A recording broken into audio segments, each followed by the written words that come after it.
This is a video about how to install Papercut software on your Dell laptop so you can print to the copy machines. So I'm on my Dell laptop now. I'm going to start by coming to the lower left down here where it says type here to search, and I'm going to see if I have it installed already. I want to check first. So I put my cursor in there and I start typing printer, and you'll see this pop up right here, printers and scanners. Go ahead and select that.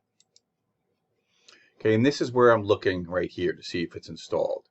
And I can actually see right here, I already have it installed. So I'm going to delete it and reinstall it. So I'm going to just click once on it, remove it. Okay, so now it's gone. So let's go ahead and install it. I'll come back down to the lower left here where I was before, put my cursor in there, and I'm going to type in // this is the slash right above the enter key, VM hyphen Papercut hyphen T.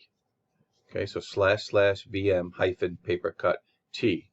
And then go ahead and just hit enter, or you can go ahead and select right here where it says run command. Either way, I'm going to do it that way. Okay, you'll see a window that looks like this. So you're going to come over to this icon where it says secure release and double click on it. It's going to install the printer. Now it shows a bunch of print jobs in there, but those are not mine. Those are from other people. So at this point I can go ahead and close this window, and when I look here at my printers and scanners, I can see that I have it installed.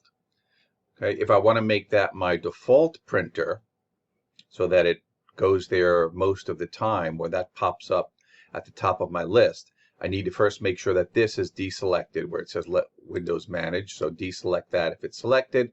Then go ahead and click on it, manage it, and set right here, set as default. Okay, and that'll make it your default printer. I don't want it to be my default printer, but that's how you would do it. So that's how you install Papercut software.